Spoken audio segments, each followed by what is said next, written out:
جو بن کر کا آلہ ہے عند اللہ یہ آلہ ہے میں کرتا ہوں السلام علیکم ورحمۃ اللہ۔ لاک ڈاؤن کو 5 مہینے گزر چکے تھے۔ پورے ملک میں تالا بندی کا ماحول تھا۔ انسانی زندگی ہر صبح بے بسی و بے کسی کا دل دہلا دینے والا ایک نیا منظر پیش کر رہی تھی۔ چھوٹے بڑے سبھی اسکول بند ہو چکے تھے۔ تعلیمی سرگرمیاں بند ہونے کے سبب جہاں بچوں کے گارجین بے حد فکر مند تھے، وہیں وہ بچے اپنے مستقبل کے لیے پریشان تھے۔ جنہیں تعلیم سے دلچسپی ہوتی ہے، زندگی کی بھیڑ میں کچھ الگ کرنے کا جنون ہوتا ہے، اپنی کوششوں سے اپنے والدین کا نام روشن کرنے کا خواب جن کے سینے میں انگڑائیاں لیتا رہتا ہے، شایان انہی بچوں میں ایک تھا جنہیں روز ایک نئی امید کے ساتھ صبح کا انتظار کرتے کرتے الجھن سی ہونے لگی تھی۔ وہ بنیادی طور پر ایک امیر ترین گھرانے کا بے حد سلجھا ہوا لڑکا ہے۔ وہ ان بچوں میں سے نہیں ہے جنہیں اپنے باپ دادا کی دولت دیکھ کر اکڑپن سوجھنے لگتی ہے اور وہ دولت کے نشے میں اپنے دوستوں کو حقیر سمجھنے لگتے ہیں، بلکہ وہ بہت نیک دل، صاف گو، بہت سادہ زندگی گزارنے والا رول ماڈل لڑکا تھا۔ لاک ڈاؤن میں بیٹھے بیٹھے جب اس کی طبیعت میں تھکن سی ہونے لگی تو اس نے ایک روز اپنے ابو سے کہا کہ ابو، مجھے ایک اچھا سا لیپ ٹاپ دلا دیجیے تاکہ میں اس پہ تعلیم سے جڑی ہوئی اپنی مرضی کی چیزیں دیکھ سکوں اور محفوظ رکھ سکوں، کیونکہ مسلسل کتاب کے ورق پلٹتے پلٹتے بھی یوں لگتا ہے جیسے انگلیاں دکھنے لگی ہوں۔ اس کے ابو نے کہا، جی بیٹا، ضرور میں فری وقت نکال کر آپ کو جلد ہی ایک اچھا سا لیپ ٹاپ دلواتا ہوں۔ کچھ روز گزر گئے تو ایک روز اس کے ابو نے محسوس کیا کہ شایان کچھ اکھڑا اکھڑا سا نظر آ رہا ہے، تو انہوں نے بڑے پیار سے کہا، بیٹا، آپ کو کوئی پرابلم ہے کیا؟ ممی نے کچھ کہا ہے؟ بتائیے۔ پہلے تو شایان کچھ دیر خاموش رہا، بعد میں ابو کے بار بار اصرار پہ اس نے کہا، کئی روز ہو گئے آپ نے کہا لیپ ٹاپ دلواؤں گا، لیکن یہ سنتے ہی چہرے پہ معنی خیز تبسم طاری کرتے ہوئے اس کے ابو نے ایک لمبی سانس لی اور تھوڑی آواز بلند کرتے ہوئے بولے، اوہو، تو شایان میاں اس بات پہ ناراض ہیں؟ چلیں کوئی بات نہیں، اب جلد ہی میرا بیٹا خوش ہو جائے گا۔ یہ کہتے ہوئے اس کے ابو نے کہا، شایان میاں، شام ہونے والی ہے، تیار ہو جائیں تاکہ میں آپ کی آج ہی فرمائش پوری کر سکوں۔ مغرب کی نماز کے بعد دونوں باپ بیٹا مارکیٹ کے لیے نکل گئے۔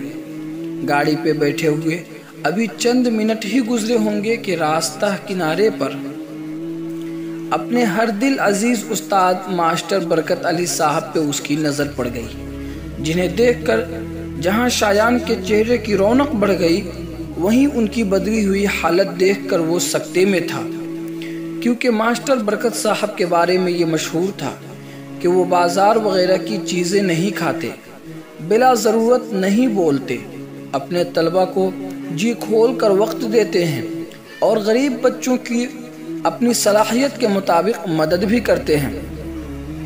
کپڑا چاہے نیا ہو یا پرانا بہت سلیقے سے پہنتے تھے، لیکن جب آج مہینوں بعد شایان نے ماسٹر صاحب کو دیکھا تو ان کی پوری حالت ہی بدلی ہوئی تھی۔ بال بکھرے ہوئے، لباس گرد میں لپٹا ہوا، صحت بھی بہت غیر ہو گئی تھی۔ اتفاق سے جس دکان پہ اس کے ٹیچر کھڑے تھے، وہ دکاندار شایان کے ابو کے جاننے والوں میں تھے۔ شایان ان سے انکل کہہ کر بلاتا تھا۔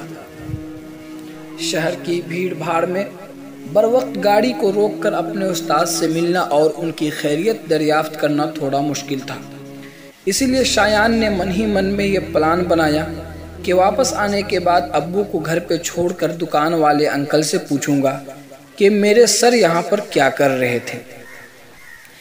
ایک مارکیٹ میں پہنچ کر شایان کے ابو کو جس دکان پہ لیپ ٹاپ لینا تھا، اتفاق سے وہ دکان بند تھی۔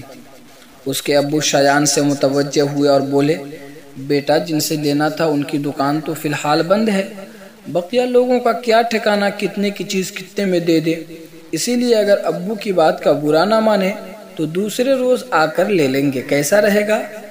شایان کا دماغ چونکہ اپنے استاد کی حالت دیکھ کر الجھا ہوا تھا، اسی لیے اس نے بجھے ہوئے دل سے کہا، ہاں ابو اچھا رہے گا، سامان ہی لینا ہے تو بار بار سے بہتر ایک بار ہی اچھی کمپنی کا سامان لیا جائے تو پرابلم دور، دوسرے روز آ کر دلا دیجئے گا۔ گھر پہنچ کر جب شایان نے دیکھا کہ ابو مصروف ہو گئے تو وہ چپکے سے گھر سے باہر نکل آیا اور دکان والے انکل کے پاس پہنچ کر اس نے پہلے سلام کیا، پھر بولا، انکل ایک بات پوچھوں؟ ابھی کچھ گھنٹہ پہلے ایک صاحب میلا کچیلا لباس پہنے آپ کی دکان پہ کھڑے تھے، وہ کیا کہہ رہے تھے؟ دکاندار نے کہا، کیوں بیٹا کوئی بات ہے؟ بتاؤ تو، کیا تم انہیں جانتے ہو؟ شایان نے بہانہ بناتے ہوئے کہا، نہیں انکل، بس ایسے ہی پوچھ رہا ہوں۔ تو دکاندار نے کہا، بیٹا لگتا ہے کوئی بہت خوددار اور مجبور انسان تھا، کہہ رہا تھا شاید کہیں پڑھاتا ہے، لاک ڈاؤن کی وجہ سے اس کی حالت بہت بری ہو گئی ہے، گھر میں بیوی بیمار ہے اور علاج کے لیے پیسے نہیں ہیں، تو میں نے کچھ مدد کر دی بیچارے کی تاکہ اس غریب کا کچھ بھلا ہو جائے۔ یہ سن کر ایسا لگا جیسے شایان بھی لگ پڑے گا، لیکن اس نے بڑی مشکل سے خود پہ ضبط کیا اور گھر واپس آ گیا۔ اس رات اسے نیند نہیں آئی، طرح طرح کے پلان بناتا رہا اور صبح ہو گئی۔ خلاف معمول دن چڑھے دیر تک سوتا رہا، گھر والے نے گمان کیا شاید اس کی طبیعت علیل ہے تو سب نے اسے سوتا چھوڑ دیا۔ دن کے لگ بھگ 11 بجے جب اس کی نیند کھلی تو اس کی امی نے پوچھا، بیٹا طبیعت تو ٹھیک ہے نا؟ اس نے کہا، ہاں مما ٹھیک ہوں، بس تھوڑا سر میں درد تھا۔ شام ہوئی تو اس کے ابو نے کہا، بیٹا چلو چلتے ہیں تاکہ آپ کا لیپ ٹاپ لے لیا جائے۔ یہ سن کر شایان نے کہا، ابو ایک بات بولوں؟ اس کے ابو نے کہا، ہاں بیٹا بولو۔ تو شایان نے کہا، ابو آپ نے کیا سوچا ہے، مجھے کتنے تک کا لیپ ٹاپ دلوائے سکتے ہیں آپ؟ تو اس کے ابو نے کہا، میرے خیال سے 30 سے 35 ہزار تک کا ہو جانا چاہیے۔ یہ سن کر شایان نے کہا، ایسا کریں آپ مجھے وہ رقم دے دیں، ایک دوست سے میری بات ہوئی ہے، آپ کیا بار بار پریشان ہوں گے؟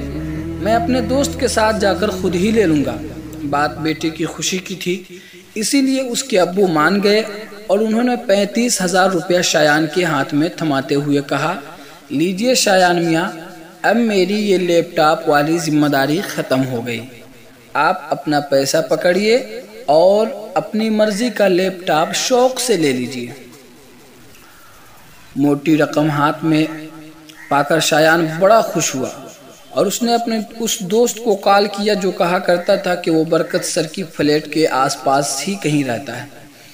پروگرام طے ہوا اور شایان اپنے دوست کے ساتھ برکت سر کی فلیٹ کے پاس پہنچ گیا۔ دروازے پہ دستک دی، برکت سر نے ہی دروازہ کھولا اور گھر کے اندر بلا لیا اور اپنے دونوں شاگرد کے پاس بیٹھ کر چہرے پہ مسکراہٹ سجاتے ہوئے انہوں نے پوچھا، او میرے بچوں بولو کیسے آنا ہوا؟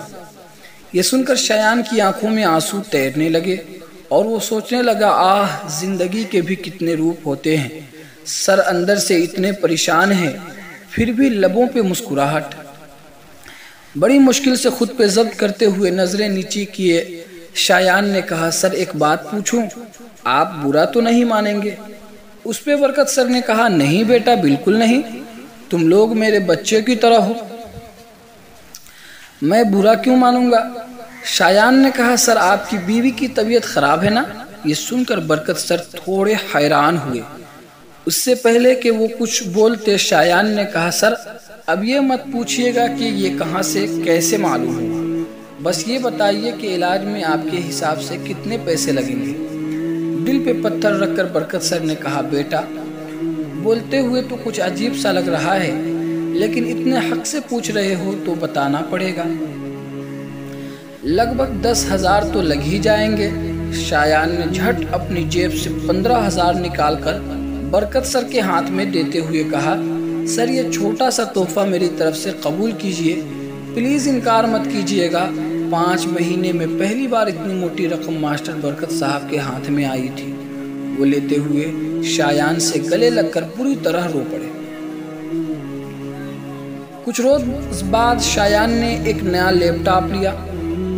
اس کے ابو نے دیکھ کر پہلے خوشی کا اظہار کیا اور پھر الٹ پلٹ کر دیکھنے کے بعد انہوں نے کہا، بیٹا یہ تو شاید 20,000 تک کا آ جانا چاہیے، آپ نے اور پیسے کیا کیے؟ اس پہ شایان نے کہا، ابو بتا دوں گا لیکن پلیز ناراض مت ہوئیے گا۔ اس کے ابو نے کہا، نہیں بالکل نہیں، اگر میرا بیٹا سچ سچ بتا دے گا تو میں بھلا ناراض کیوں ہو جاؤں گا؟ ابو کا تشفی بخش جواب ملا تو شایان نے پوری تفصیل ابو کو بتا دی۔ یہ سن کر اس کے ابو کی آنکھوں میں بھی آنسو آ گئے اور انہوں نے کہا، مجھے اپنے بیٹے پہ ناز ہے، اتنی چھوٹی سی عمر اور اتنا بڑا دل والا بیٹا قسمت والوں کو ہی ملتا ہے۔ عزیز دوستو، لاک ڈاؤن کو اتنے مہینے گزر گئے، ممکن ہے آپ اپنے اپنے گھروں میں اپنے ماں باپ کے ساتھ خیریت سے ہوں گے، لیکن ان لمحوں میں کیا آپ نے بھی شایان کی طرح اپنے بے روزگار ٹیچروں کے لیے کچھ کیا ہے؟ آپ کو اپنا محاسبہ کرنا چاہیے۔ اگر اب تک کچھ نہیں کر سکے تو اپنے اندر ہمت پیدا کیجیے، اپنے استاذ کی خیریت لیجیے اور ان کے ہاتھوں کو مضبوط کر سکتے ہیں تو خدا کے لیے ضرور کیجیے، کیونکہ استاذ کا مقام کتنا بڑا ہوتا ہے یہ دنیا تسلیم کرتی ہے۔ یاد رکھیے، استاد کے دل سے نکلی ہوئی ایک دعا بھی زندگی کے ہر موڑ پر آپ کے لیے سائبان کا کام کر سکتی ہے۔ السلام علیکم ورحمۃ اللہ۔